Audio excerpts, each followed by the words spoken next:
Max वुमनमध्ये आज आपल्या सर्वच दर्शकांचं स्वागत असो.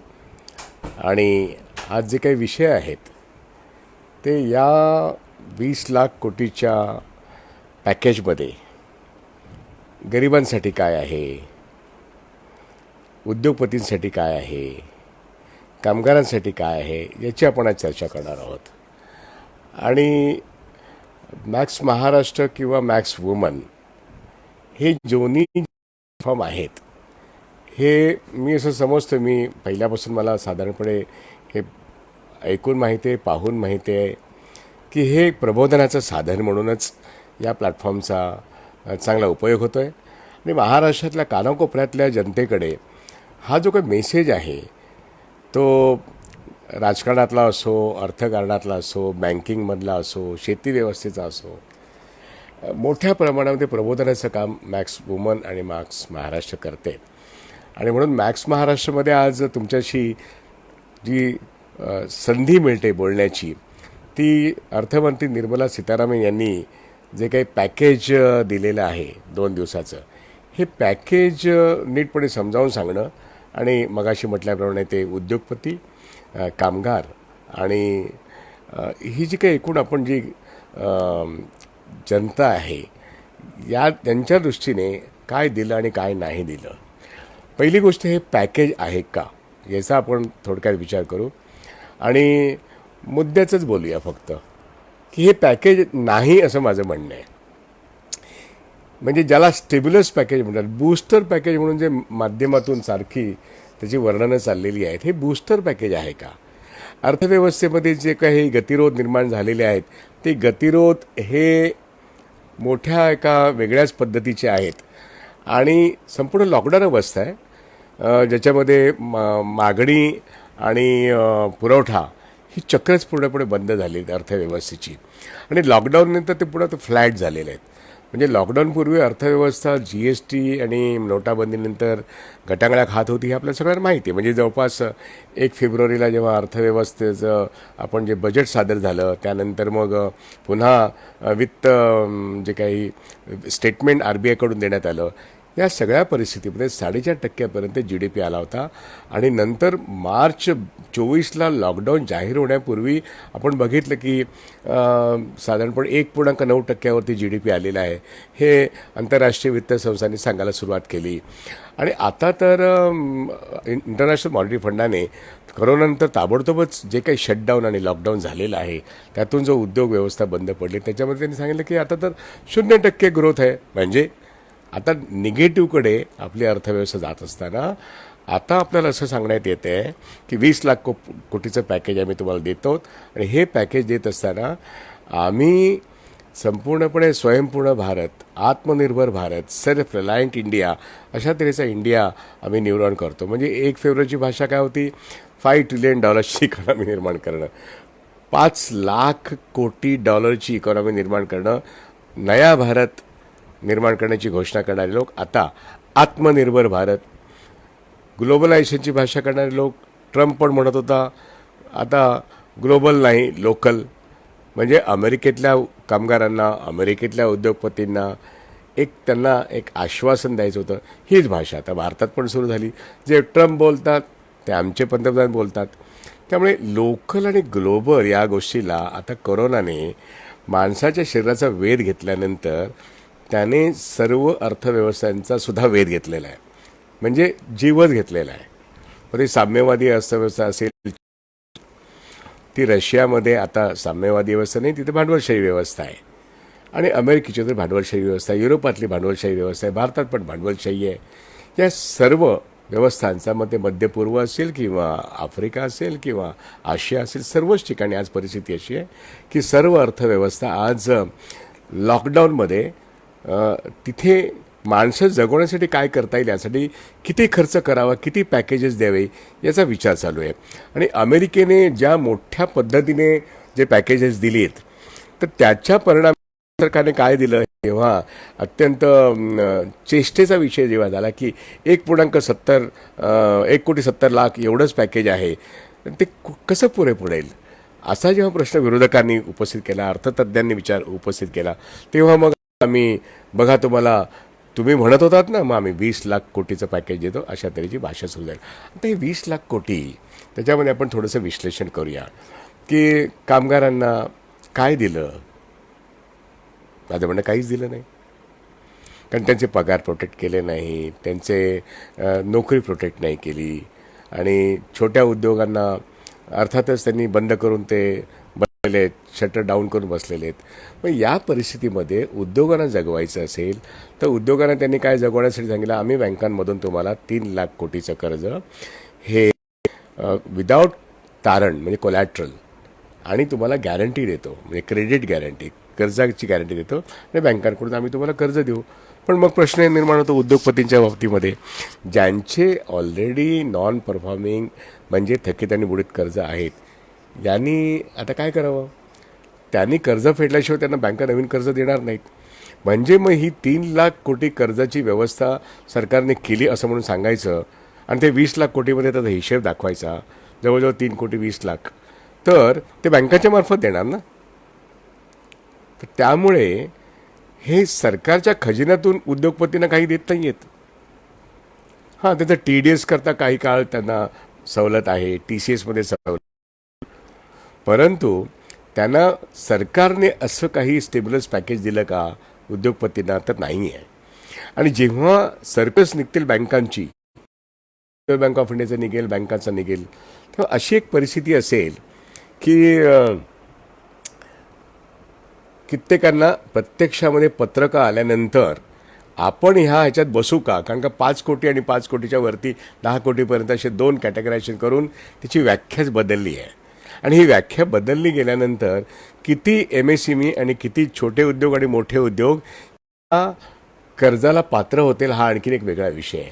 त्यामुळे आता तरी म्हणायला मोकळे आहेत की आम्ही 20 लाख कोटीमध्ये एवढं आम्ही कर्ज देतो, पण ही डायरेक्ट उद्योगपतींना मदत नाही आहे. उद्योगपतींचे पैसे लागतील, त्यांनी कोणत्या उद्योगातून पुन्हा उद्योग सुरू करावे हे त्यांनी ठरवायचं आहे.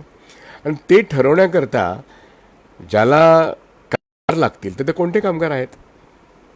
अत्यंत वाईट पद्धतीने सांगायचं झालं, वाईट पद्धतीने वागतंय की मनरेगाला म्हणजे जे खेड्यात शेतकऱ्यांना म्हणजे शेतमजूर आणि शेतकरी, त्या शेतावरती काम करणारे जे काही रोजगार हमीचे जे लोक आहेत, आणि जे आज रोजगार हमी केंद्र सरकारने सुद्धा अनेक राज्यांमध्ये लागू केले, ते MNREGA, Mahatma Gandhi rural mission, employment mission, त्या एम्प्लॉयमेंट गॅरंटी. आता ही आत्ता जे लाखो मायग्रंट स्थलांतरित लेबर आपापल्या गावी जात आहेत, ते गावी कधी पोचतील आणि किती जिवंत राहतील हे माहीत नाही, त्यांना मनरेगावरती काम मिळणार आहे असं निर्मला सीतारामन यांनी जाहीर केलं. या मनरेगाचं काम देत असताना त्यांचा जो पगार असेल, ते वेतन असेल, ते 185 रुपयाच्या ऐवजी 201 रुपये करून देणार आहे. केवढं 185 रुपयाचे 201 रुपये करून दिले. त्यांना पूर्वी जर महिन्याला 10,000 रुपये मिळत असतील, त्या कुशल किंवा अकुशल कामगारांना जे शहरातल्या कारखान्यात काम करत होते आणि ते आता कारखाने बंद झाले म्हणून ते स्थलांतरित होऊन दुसरीकडे गेले, ते कॉन्ट्रॅक्ट लेबर असेल किंवा कोणी असतील, त्यांना त्यांच्या ठिकाणी जे उद्योग येतील त्या ठिकाणी मनरेगाचं वेतन देणार. आणि उद्योगपतींना काय देणार, 3 लाख कोटीचं कर्ज RBIमधून बँकांमधून सवलत म्हणून देणार. परंतु शिवाय हे जे मनरेगाच्या वेतनावरचं कामगार जे देणार, ही एक वेज सबसिडी म्हणून कामगारांना मिळते आहे, उद्योगपतींना मिळते छोट्या. आता प्रत्यक्षात हे कसं घडतंय, परंतु ही शोषण व्यवस्था अधिक बळकट करणारी गोष्ट नाही आहे का. उद्योगपतींना सुद्धा आपले उद्योग सुरू करताना जे त्यांचेही प्रश्न, कोणाला पगारच दिलेले नाही, त्यांनी नोकऱ्या तर गेलेत, किती लोक त्यांच्या ठिकाणी येतील, म्हणून आहेत त्या ठिकाणी त्यांना मनरेगाचं काम द्या असं निर्मला सीतारामननी या पॅकेजमध्ये सांगितलं. त्यात त्या कामगारांना काय दिलं, काहीच 2 महिन्याचा पगार प्रोटेक्ट केलेला नाही आहे. मग अशा परिस्थितीत उद्योगांना प्रत्यक्षात काही नाही, कामगारांना उपाशी भरायला मोकळं केलेलं आहे. कामगारांना जे स्थलांतरित कामगार आज जे आहेत ना, किंवा घर बांधकाम कामगार आहेत, घर कामगार आहेत, अंगणवाडी महिला आहेत, आशा सेविका आहेत, ह्या सर्वांना कामगार या संज्ञेखाली आज शिरगणतीच नाही आहे. त्यांना मोजताच येत नाही आहे. ते मानधनीय आहेत, ते योजनांवरती काम करणारे कामगार आहेत. यांना आजच्या परिस्थितीमध्ये जगण्याकरता त्यांना कायमस्वरूपी सरकारने नोकर म्हणून घेणं ही जेव्हा आजची गरज आहे, मग ते कोणत्याही राज्यात काम करणाऱ्या अंगणवाडी सेविका असतील किंवा अन्य आशा सेविका असतील किंवा वीट भट्टीवरती किंवा विडी कामगार असतील, घर कामगार असतील, ह्या सर्व महिलांना पुरुषांना कायमस्वरूपी काही काम मिळेल असं त्यांना काही स्टिम्युलस पॅकेज सरकार देतं का? तर निर्मला सीतारामन यांच्या या पॅकेजमध्ये असं काही दिसत नाही आहे. हा एक भाग. दुसरा भाग, त्यांना अन्नधान्याच्या बाबतीमध्ये आज पुन्हा एकदा निर्मला सीतारामन सांगितलं की त्यांना आम्ही अन्नधान्याची डाळीची पण सोय करतो आहे, आम्ही तांदळाची पण सोय करतो आहे, आम्ही गव्हाची पण सोय करतो आहे. आणि हे करताना त्यांनी आम्ही फूड कॉर्पोरेशन ऑफ इंडियाच्या गोडाऊन्समधून अधिक धान्य राज्य सरकारांना देतो. आणि त्यांनी असं विधान केलं की आम्ही 18,000 कोटी रुपये खर्च केलेले आहेत. मग जर 18,000 कोटी रुपये खर्च केले असतील तर मग गेले कुठे ते 18,000 कोटी? लोक तर उपाशी आहेत, लोक तर चालत चाललेत. आणि अशा परिस्थितीमध्ये सरकार म्हणतं की केंद्र सरकार म्हणते मी 18,000 कोटी रुपये राज्यांना दिलेत. मग आपण महाराष्ट्र राज्यामध्ये आहोत, आपण महाराष्ट्र राज्याला विचारू की तुमच्याकडे जर पैसे असताना इथले कामगार उपाशी कसे राहिले, इथल्या कामगारांची चाचणी झाली नाही, इथले कामगार उपाशी झाले, इथल्या कामगारांचं वेतन प्रोटेक्शन झालं नाही, या स्थलांतरित कामगारांसाठी 18,000 कोटीची भाषा निर्मला सीतारामन करतात. खरं कोण बोलतं आहे? राज्य सरकार खरं बोलतं का केंद्र सरकार खरं बोलतं आहे? या प्रश्नाची उत्तर आपल्याला मिळाली पाहिजेत. हा एक भाग. कारण खोटं बोलण्याची परवानगी या देशातल्या घटनेने राज्यकर्त्याला दिलेली नाही आहे. पैशाचा हिशोब द्या. 18,000 कोटी. दुसरा प्रश्न अजून एक हिशोब आहे की EPFचे 10% म्हणजे 12%वरून 10% केले. हे संघटित कर्मचारी ज्यांना 50,000 लाखपर्यंत पगार आहे आणि यांचा EPF हा 12%ने जातो. मालकाचा 12% आणि कामगाराचा 12%. आता हे 4% जे वाचत आहेत, हा कामगाराचा तोटा नाही? हे पैसे सरकार कुठे वापरते? सरकार कुठे वापरते सांगत नाही आहे. हे कोट्यवधी रुपये आहेत, त्यांच्या हक्काचा पैसा जो वर्षानुवर्ष लढून मिळवलेले कायदे आहेत ते सरकार एका कोरोनाच्या पॅकेजच्या निमित्ताने काढून घेते आहे. बाकीचे कामगारांचे जे काही प्रश्न आहेत, आपण कामगारांना पॅकेजमध्ये काय मिळालं हे बघतोय, तर काही मिळालं नाही. स्थलांतरित कामगार, त्याला कामगारच म्हटलं जात नाही आहेत. भटके आणि विमुक्त जमातींना जसं माणुसकीचाच अधिकार नाकारण्यात येतोय, तसं यांना कामगार म्हणण्याचा अधिकारसुद्धा त्यांना मिळत नाही आहे. यांची शिरगंटी करा असं कामगार संघटनांनी ओरडून ओरडून सांगितलं. त्यांची शिरगंटी होत नाही आहेत. परंतु कन्स्ट्रक्शन लेबरचे जे काही पैसे राज्य सरकारकडे आणि केंद्र सरकारकडे आहेत, त्यातून पैसे काढायचे, ESIमधून पैसे काढायचे, EPFमधून पैसे काढायचे, PFमधून पैसे काढायचे, बँकांमधून पैसे काढायचे आणि सांगायचं की आम्ही तुम्हाला हे पॅकेज देतो. आणि ते पॅकेज प्रत्यक्षामध्ये काहीच नाही आहे. ना धान्य मिळालं ना पॅकेज मिळालं. ही कामगारांची परिस्थिती. आणि कामगारांना जे अधिकार होते ते कामगारांचे अधिकार अनेक राज्यांमध्ये 3-3 वर्ष, गुजरातमध्ये 1200 दिवसाकरता सामान्य कष्टकरी शेतकरी आणि कामगारांचे हक्काचे अधिकार आणि पैसा याची कोंडी करून हे 20 लाख कोटीचं पॅकेज दिलेलं आहे. आणि उद्योगपतींना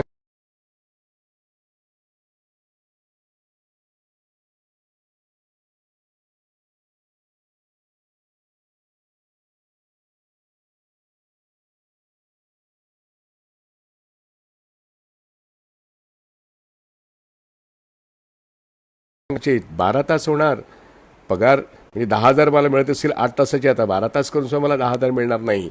त्यामुळे माझ्या वेतनाच्या कपातीमध्ये किती मोठ्या प्रमाणात माझी घट होते.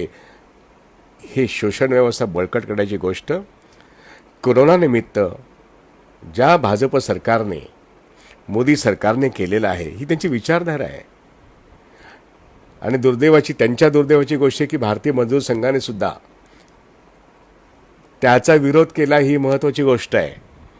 गेले 6 वर्ष भारतीय मजदूर संघाला कंठ फुटत नव्हता. सगळे अधिकार पायदळी तुडवल्यानंतर आज जेव्हा UP आणि MP जिथे शिवराज चौहान आणि योगींचं राज्य आहे त्या ठिकाणी सगळेच कायदे 1000 दिवस 1200 दिवस गुजरातमध्ये सस्पेंड होतात म्हटल्यानंतर भारतीय मजदूर संघाला सर्वात मोठी म्हणवणारी कामगार संघटना आज बोलती झाली की आम्ही विरोध करू. नेमका विरोध कसा करणार आहेत कोणास ठाऊक. परंतु मुद्दा असा, कामगारांना लुबाडण्यात आलेला आहे, कामगारांचे अधिकार काढून घेण्यात आलेले आहे या पॅकेजमधून. आणि कामगारांचे पैसे विविध खात्यांमध्ये जे आहेत ते काढून उद्योगांना देण्यात येत आहेत. मोठ्या कार्पोरेट उद्योगांना TDS आणि TCSमधून माफी आहे. त्यांचे टॅक्स ऑलरेडी 1 फेब्रुवारीपासून कमी केले आहेत. काही आकडे हे महत्त्वाचे आहेत या तिन्ही घटकांमध्ये. म्हणजे ह्याच्यामध्ये ज्याला वित्तीय तूट आणि त्यातून निर्माण होणारे स्टिम्युलस पॅकेज आणि एरवी सरकारने काय दिलं असा जर हिशोब करायचा झाला तर काही गोष्टी म्हणजे मॉनिटरी स्टिम्युलस कशाला म्हणतात ते आपण पहिल्यांदा फेब्रुवारीच्या 6 तारखेला जवळ 1.4% GDPच्या म्हणजे साधारणपणे 2.8 लाख कोटी दिले. मार्च 27ला 3.74 लाख कोटी म्हणजे 1.8% GDPच्या हे बँकांच्या मार्फत अधिक कर्जासाठी पैसा उपलब्ध केला. त्यानंतर मग जवळजवळ 1 लाख कोटी पुन्हा एकदा रिझर्व्ह बँक ऑफ इंडियामार्फत म्हणजे बँकांमार्फत लिक्विडिटी उपलब्ध केली. म्हणजे कर्ज घेण्यासाठी जर कोणी उत्सुक असेल तर कर्जाची सोय केली. कर्ज कोणीच घेतली नाहीत कारण घेण्यासारखी परिस्थितीच नाहीत. त्यामुळे फेब्रुवारी 6, मार्च 27 आणि एकूण एप्रिल 17पर्यंत एप्रिल 27पर्यंत साधारणपणे 10 ते 10.5 लाख कोटी रुपये बँकिंग व्यवस्थेमध्ये रिझर्व्ह बँक ऑफ इंडियाने जी काही कॅश रिझर्व्ह रेशो आहे याच्यामध्ये रेपो रेट आणि रिव्हर्स रेपो रेटमध्ये जवळजवळ 4.25% तो रेपो रेट जो आहे याच्यातून बँकांच्या जे ठेवी ज्या रिझर्व्ह बँक ऑफ इंडियात येतात त्या तिथे न येतात त्यांनी कर्ज वाटपासाठी कमी व्याजदराने मोकळे केलेत त्यांनी. पण घ्यायला कोण आहेत? कारण शटडाऊन आहे, लॉकडाऊन आहे आणि मोठ्याने जी कर्ज घेतली ती परत नाही केली त्यामुळे बँकांचे तोटे तर वाढतातच आहेत. बँका कर्ज द्यायला उत्सुक नाही आहेत पण कर्जासाठी ठेवी आहेत ज्या रिझर्व्ह बँक ऑफ इंडियाकडे जायच्याऐवजी बँकांकडे आहेत आणि त्या कर्ज वाटपासाठी उपलब्ध आहेत पण तो कर्ज घ्यायला कोणी नाही. अशी जी परिस्थिती आहे ही परिस्थिती नोटाबंदीनंतर GST नंतर आताही आहे. आणि GSTचे पैसे जे सरकार देत नाही राज्य सरकारांना कुठल्याच नाही, काही भाजप सरकारांसुद्धा त्यांनी नाही दिलेले आहेत. मग सरकार सांगते माझ्याकडे पैसा नाही म्हणून ते देत नाहीत. मग असं असताना कोविडच्या संदर्भामध्ये करोनाच्या संदर्भामध्ये वर्ल्ड बँकेकडून 2 एप्रिलला $1 बिलियन एवढा प्रचंड मोठ्या प्रमाणामध्ये पैसा आलेला आहे. 1 बिलियन याचा अर्थ $100 मिलियन. $1चा जर आजचा हिशेब सरासरी 70 रुपये धरला तर किती होतात? एवढा पैसा फक्त आपली आरोग्य व्यवस्था सुधारण्याकरता, मग त्या सॅनिटायझरपासून ते किटपर्यंत सगळ्या गोष्टी आल्या, हॉस्पिटलमधल्या सुविधांपासून बेडपासून एकूणच आरोग्य यंत्रणा उभी करणं आणि करोनाला चेकमेट करण्याकरता अमेरिकेकडून नव्हे जागतिक बँकेकडून हा पैसा आलेला आहे आणि तो मदतीच्या स्वरूपात आलेला आहे आणि तो सरकारच्या हातात आहे. पण 20 लाख कोटी रुपये उद्योग, कामगार आणि गरीब यांना 20 लाख कोटीची भाषा करत असताना आज आमच्याकडे पैसे नाहीत म्हणून ते सांगतायत. आणि सरकारने प्रत्यक्षात काहीच दिलं नाही. जे काही दिलं तर बँकांकडून 10.5 लाख कोटी आणि आज फक्त 3.20 हे जे काही रिझर्व्ह बँक ऑफ इंडियाच्या मार्फत उद्योगांना सांगण्यात आले की तुम्ही उद्योग चालू करा, आम्ही तुम्हाला तारण न घेता कर्ज देण्याची व्यवस्था करतो. याच्या व्यतिरिक्त कुठल्याही गोष्टी आज सीतारामन यांनी स्पष्ट केल्या नाहीत. काल नाही, आज नाही. आणि त्यामुळे लोकांच्या हातामध्ये क्रयशक्ती निर्माण करण्यासाठी जे सरळ बँकांच्या खात्यामध्ये उद्योगपतींना म्हणजे छोट्या मध्यम स्तराच्या आणि ज्यांच्या नोकऱ्या गेल्या त्यांना त्यांचा पगार प्रोटेक्ट करणं आणि जे मायग्रंट लेबर आहेत, स्थलांतरित लेबर आहेत, जे लाखोनं नव्हे कोट्यवधी आहेत, या सर्वांची मिळून संख्या साधारणपणे जवळजवळ 28 लाख कोटी होईल. या सर्वांना मिळून आज त्यांच्या हातात क्रयशक्ती वाढण्याकरता सरकारने त्यांच्या बँक खात्यामध्ये काही हजार रुपये, किमान एक 5-25 हजार रुपये जमा होतील असं काही आर्थिक पॅकेज दिलं आहे का?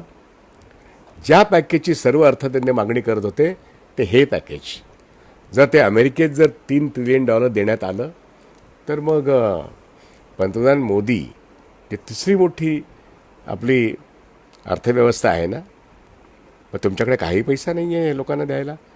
त्यामुळे लोकांचा भ्रमनिरास हा निश्चितपणे झाला आहे. तो व्हायला सुरुवात झालेली आहे. मध्यमवर्गीय केंद्रीय सरकारी कर्मचाऱ्यांचा महागाई भत्ता गोठवण्यात आलेलाच आहे. जवळजवळ 1.5 वर्षाकरता गोठवण्यात आलेला आहे. पण काही काळानंतर वेतन जर गोठवलं तर त्यांना आरडाओरडा करता येणार नाही, अशा तऱ्हेने कायदे गोठवण्यात आलेले आहेत. बँक कर्मचाऱ्यांचा 5वा वेतन म्हणजे 10वा वेतन 11वा वेतन करार हा गेली 5 ते 6 वर्ष रखडला आहे. त्यामुळे वेतनवाढ का वेतन कपात या एका संभ्रमामध्ये आज 10 लाख बँक कर्मचारी, इन्शुरन्स कर्मचारी आहेत. आणि ESIच्या कर्मचाऱ्यांनी जमा केलेला म्हणजे त्यांचा ESIमध्ये जो कामगारांचा पैसा आहे तो आज सरकार काढते आहे. कन्स्ट्रक्शन कामगारांचा पैसा सरकार काढू पाहते आहे. एकूण कामगारांचे जे काही EPF आणि PF मध्ये पैसे ते आता काढले जात आहेत. 12% PF 10%वरती येतोय. हा सर्वच कायदे जे डॉक्टर बाबासाहेब आंबेडकरांच्या घटनेप्रमाणे निर्माण झाले स्वतंत्र भारतामध्ये, कोरोनाच्या निमित्ताने, या पॅकेजच्या निमित्ताने हे सगळ्या कायद्यांवरती वरवंटा फिरलेला आहे. आणि तो लॉकडाऊन उठल्यानंतर हे कायदे मोकळे होतील का? मुळीच शक्यता नाही, कारण का ह्या कायद्याची पूर्वतयारी गेली 2 वर्ष चालू आहे. पार्लमेंटमध्ये हे कायदे पास होण्याची कदाचित राज्यसभेमध्ये शक्यता नाही. म्हणून कोरोनाचा एक निमित्त करून हे सगळे कामगार कायदे ॲडमिनिस्ट्रेटिव्हली, म्हणजे कुठलाही कामगार कायदा असा रद्द करणं सोपं नाही आहे. कारण राज्याचा पण अधिकार असतो आणि केंद्राचा पण अधिकार असतो. केरळ राज्य व्यतिरिक्त केरळाने हे कायदे रद्द करण्याचं नाकारलेलं आहे. हे धैर्य अन्य राज्य सरकारं दाखवत नाही आहेत. त्यामुळे या 20 लाख कोटीच्या पॅकेजमध्ये सरकारचे स्वतःचे काहीच पैसे नाही आहेत. जे पैसे आहेत ते नाबार्ड बँक, नाबार्डच्या मार्फत किसानांसाठी क्रेडिट लाईन सुरू करणारे क्रेडिट कार्ड वगैरे हे असे शब्दप्रयोग करण्यात आले आहेत. हे सगळ्याकडे ऑलरेडी 1 फेब्रुवारीपासून ते आत्ता 20 मेपर्यंत विविध पद्धतीने परिपत्रक निघाले आहेत. हे सगळ्याची गोळाबेरीज मिळून 10.5 लाख कोटीचे होते. ते ऑलरेडी अंमलबजावणी न झालेल्या गोष्टी आहेत आणि त्या अंमलात येणाऱ्याच गोष्टी नाही आहेत. कारण का कुणासाठी आहेत ते सगळे कागदावर आहे. आणि म्हणून प्रत्यक्षात या 20 लाख कोटीमध्ये शब्दांचेच बुडबुडे, कागदाचेच बुडबुडे अशा तऱ्हेची परिस्थिती आहे. त्यामुळे लोकांच्या मनामध्ये जो भ्रम होता या सरकारबद्दल की हे सरकार आम्हाला कोरोनाच्या कालखंडात तरी सहानुभूतीने वागवेल, माणुसकीने वागवेल, तसं दिसत नाही आहे. माणुसकीहीन, अमानुष असं हे सरकार आहे असं म्हणायला लागेल. स्थलांतरित कामगार महाराष्ट्रात सुद्धा मरतायत. मुंबईच्या बाहेर सर्व बाजूने बाहेर पडतायत, ठाण्यातून बाहेर पडतायत, नवी मुंबईतून बाहेर पडतायत, पोरा बाळांना घेऊन जात आहेत. बघवत नाही अशी परिस्थिती आणि भुकेले तहानलेले आहेत. अशा परिस्थितीमध्ये महाराष्ट्राची बॉर्डर क्रॉस करून एमपीत गेल्यानंतर, गुजरात गेल्यानंतर त्यांना काय तिथे दृश्य दिसते आणि त्या ठिकाणी त्यांना घरी घेतलं जाईल का, मध्ये किती वाचतील किती मरतील अशी आजची जेव्हा परिस्थिती आहे तेव्हा त्यांना कोणतंही पॅकेज 18,000 कोटीचं पॅकेज दिलं म्हणून निर्मलाताई सीतारामन आज सांगत होत्या. त्यातलं कुठेही 18,000 कोटीला एक दमडाने मिळालेला नाही. आणि मग राज्य सरकार खोटं बोलतं का, केंद्र सरकार खोटं बोलतं हे जनतेपुढे यायला पाहिजे. म्हणून मॅक्स वुमनच्या माध्यमातून अंगणवाडी महिला असतील किंवा आरोग्यसेविका असतील ज्या आज मानधनी आहेत त्यांना किमान कायम सरकारी नोकरी तरी द्या. घराघरांमधून मध्यमवर्गीयांच्या घरामध्ये मोलकणी काम करतायत. ज्यांना लाख 50-50 हजार पगार मिळतो त्या मध्यमवर्गीयांनी आपल्या मोलकणींना निदान 2 महिन्याचे, निर्मला सीतारामन त्यांना प्रोटेक्शन देणार नाहीत पण आपण त्यांना प्रोटेक्शन देऊया. त्या मोलकरणींना 2 महिन्याचा पगार आपण दिला पाहिजे. उद्योगपतींना स्वस्त दरातले कामगार देण्याकरता कामगार कायदे बदल होतात पण त्या कामगारांना किती मिळणार? मनरेगाला जो 100 दिवसाचं काम आहे ते वाढवणार आणि मग मनरेगाला 185 रुपयावरून 201 रुपये देणार, म्हणजे किमान वेतनापेक्षा तुम्ही त्यांना कमी देणार. ही शोषण व्यवस्था आहे. आणि म्हणून उद्योगपतींना सुद्धा खरं काहीच नाही मिळणार आहे, कामगारांना काहीच नाही आहे. आणि शेतकऱ्यांची आणि जी जमीन शहरातली आहे याच्यावरती घर बांधण्याचा कार्यक्रम सरकार घेणार आहे याची स्पष्टता आज तरी काही नाही आहे. कारण का गेल्या 10 वर्षामध्ये घर बांधणीचा जो कार्यक्रम सरकारने, मग तो राज्य सरकार असेल किंवा केंद्र सरकार असेल, आकडे मोठे मोठे आहेत, पण प्रत्यक्षामध्ये महाराष्ट्रामध्ये घर बांधणी ना म्हाडाकडून झाली ना खाजगी बिल्डरांनी बांधलेले 2 लाख फ्लॅट विकले जात नाहीत. पैसा आहे कोणाकडे ते फ्लॅट विकत घ्यायला लागेल. आणि म्हणून आता अचानक जाग आल्यासारखं निर्मलाबाई सीतारामन सांगतात, आम्ही आता PPP मॉडेल म्हणजे पब्लिक पार्टनरशिप, पब्लिक आणि प्रायव्हेट म्हणजे सरकार, केंद्र सरकार असेल, राज्य सरकार असेल आणि खाजगी असेल, या सर्वांचं मिळून भांडवल घेऊन आम्ही स्थलांतरीसाठी आणि कामगारांसाठी घरं बांधू, या पद्धतीचं त्यांचं जे काही म्हणणं आहे त्या म्हणण्यावर कोण विश्वास ठेवणार. सिमेंट उद्योग बंद आहे, संपूर्ण लॉकडाऊन अवस्थेत असताना कन्स्ट्रक्शन लेबर घरोघरी गेलेलं असताना आत्ता PPP मॉडेलवरती आम्ही कन्स्ट्रक्शन व्यवसाय चालू करू असं जेव्हा निर्मला सीतारामन सांगतात, म्हणजे तहान लागल्यानंतर विहीर खणण्यासारखा प्रकार झाला.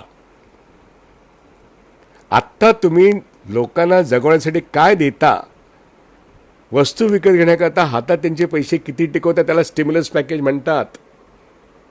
त्याच्याविषयी अर्थमंत्री देशाच्या कोणी बोलत नाही आहेत.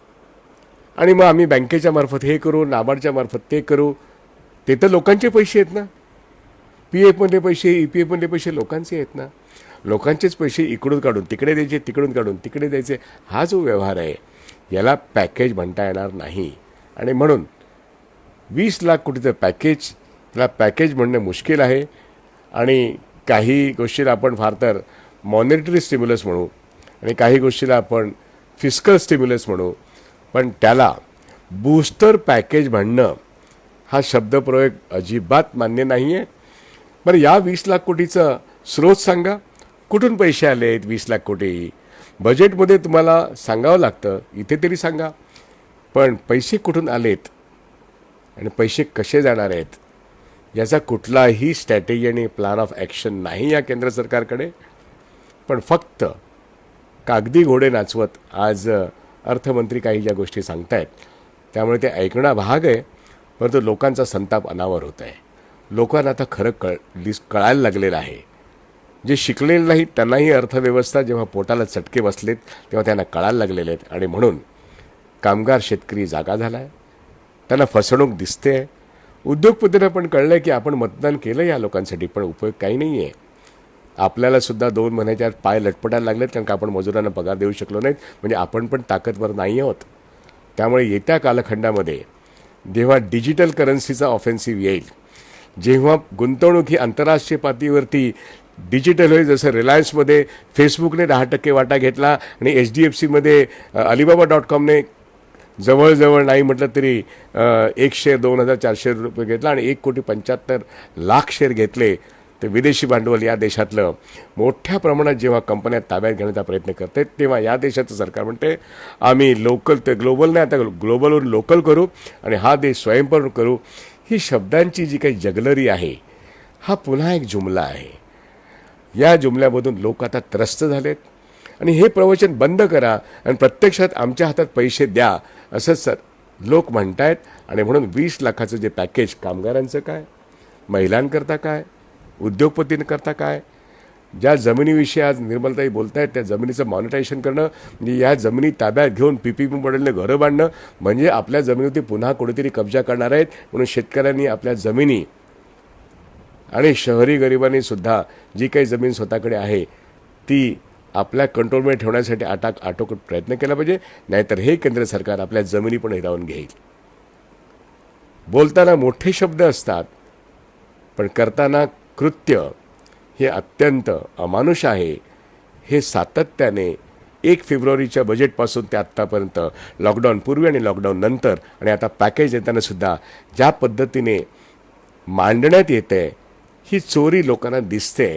त्यामुळे 20 लाख कोटी कुठून आले हे जोपर्यंत तुम्ही सांगत नाहीत तोपर्यंत तुमच्या प्लॅनवरती आणि तुमच्या शब्दांवरती विश्वास कसा बसेल आणि बँकांमधून येणारे पैसे लोकांपर्यंत जाईपर्यंत लोकांचे काय हाल होतील हे कळणंसुद्धा फार मुश्किल आहे. बँक कर्मचारी आणि बँक अधिकारी पैसे द्यायला तयार असतील, पण ते नियम इतके आड येत आहेत त्यामुळे ते पैसे उद्योगपतींपर्यंत आणि कामगारांपर्यंत आणि शेतकऱ्यांपर्यंत पोचणं ही एक अत्यंत मोठी कसरत आहे. आणि म्हणून बोलाचाच कड आणि बोलाचाच भात एवढ्यापुरताच हे 20 लाख कोटीचं पॅकेज आहे. हीच त्याची वस्तुस्थिती आहे. आणि म्हणून कोणालाच ज्याचा लाभ नाही, मग सरकारला जो लाभ होतो आहे त्याच्याविषयी आपण अधिक खोलात जाऊन अधिक तपशिलात पाहून आता याच्या पुढच्या कालखंडामध्ये माणसं मरत असताना आपण स्वस्थ बसू शकत नाहीत. आपण जागे होऊन सरकारने आपल्या पैशाची जी चोरी कुठे कुठे केली आहेत, कुठे कुठे लपून ठेवले आहेत आणि कोणासाठी लपून ठेवले आहेत याचा आपण शोध घेऊया. आणि आपल्या अधिकाऱ्यांच्या जतनासाठी आपल्याला या 20 लाख कोटीचं पॅकेज ही काय आम्हाला भीक देता? आम्ही काय भिकारी आहोत? आम्ही या देशाच्या संपत्तीचे निर्माते आहोत. आम्ही आमचा हक्क मागतो आहोत हे सांगण्यासाठी आपण सर्वांनी मिळून या 20 लाख कोटीचं नीटपणे आकलन करून घ्यावं आणि हक्कासाठी स्वाभिमानाने, होय आम्हाला आत्मनिर्भर भारत हवा, आम्हाला स्वावलंबी भारत हवा, परंतु नेहरू आणि इंदिरा गांधींनी जो स्वावलंबी भारत निर्माण केला, ज्या ठिकाणी पब्लिक सेक्टर स्ट्रॉंग होतं ते पब्लिक सेक्टर स्ट्रॉंग असणं, सार्वजनिक वित्त व्यवस्था, सार्वजनिक रेशन व्यवस्था, सार्वजनिक शिक्षण, सार्वजनिक आरोग्य याच्या मजबूतीसहित आम्हाला आत्मनिर्भर भारत हवा आहे. आणि तो आम्हीच निर्माण करू, तो उद्योगपती निर्माण करू शकणार नाहीत. तो अशा पॅकेजेसमधून निर्माण होणारी गोष्ट नाही आहे. इतकं ठामपणे सांगण्याकरता आपण अर्थव्यवस्था अधिक बारकाईने समजून घेऊया, एवढंच आज आपण समजून घेण्याचा प्रयत्न करतो. आणि अन्यायाविरुद्ध लढण्यासाठी आपल्याला उभं राहायचं आहे. आपण संपत्तीचे निर्माते आहोत, आपण भिकारी नाही आहोत. आणि म्हणून 20 लाख कोटीचं पॅकेज कोणाला किती आहे आपण समजून घेतलं, पण काहीही आपल्या हातात नाही आहे हे आपल्याला कळतं आहे. म्हणून आपली मागणी पूर्ण होईपर्यंत आपण लढलं पाहिजे. याच मानसिकतेमध्ये लॉकडाऊननंतर आपण रस्त्यावरती येऊया. रस्त्यावरती आल्याशिवाय आपला लोकशाही अधिकार टिकवण्याचा हाच एकमेक मार्ग आहे. आणि तो मार्ग आपल्याला डॉक्टर बाबासाहेब आंबेडकरांनी सांगितला आहे. त्याच मार्गाने आपल्याला पुढे जावं लागेल. आज छत्रपती संभाजी महाराज यांची जयंती आहे. शिवाजी महाराजांनंतर एक थोर मनुष्य, एक थोर पुरुष संभाजी राजे यांचं स्मरण आज त्यांच्या जयंतीनिमित्त करत असताना ते मुद्दामून करणं आवश्यक आहे. ते मुद्दामून करणं आवश्यक आहे. ते स्पिरिट, तो विचार या आधुनिक महाराष्ट्रामध्ये अधिक बळकटीने आपण पुढे नेलं पाहिजे. आणि रयतेचा राजा शिवाजी पण होता आणि रयतेचा राजा संभाजी पण होता. आणि रयतेचं राज्य, लोकशाहीचं राज्य टिकण्याकरता, आपल्या अधिकाराचं संरक्षण करण्याकरता या 20 लाख कोटीचं जे बुडबुड आहे पॅकेजचा तो आपण फोडला पाहिजे. आणि आपल्या हक्काचे पैसे आपण घेण्याकरता, आपली परिस्थिती सुधारण्याकरता आपण उभं राहिलं पाहिजे. हेच आपण आजचं जे काय आकलन आहे 20 लाख कोटीचं हे या निमित्ताने करतो. त्यामुळे छत्रपती संभाजी महाराजांच्या जयंतीनिमित्ताने त्यांना मानाचा मुजरा तमाम जनतेच्या वतीने करताना आपण या लोकशाही भारतामध्ये स्वयंपूर्ण भारत, आत्मनिर्भर भारत आपण निर्माण करायचं आहे. कोणाच्या भाषणांत होत नसतो, तो भारत होता म्हणून तर आज तो तिसरी मोठी अर्थव्यवस्था झाली, पण ती 6 वर्षात लुटली गेली आहे. याच्यापुढे ती लूट होता कामा नये. आपलेच पैसे आपल्याकडे कोणी सरकवत असेल तर आपल्याला त्यांना सांगता आलं पाहिजे, भीक नका देऊ, आमचे हक्काचे पैसे हवेत. आणि हेच आपण आज आपल्याला समजून घ्यायचं आहे. म्हणून आज इथेच आपण थांबूया. पुन्हा चर्चेसाठी वेळ मिळाल्यानंतर उद्या येऊया, कारण ही चर्चा न संपणारी आहे. नमस्कार, शुभरात्री.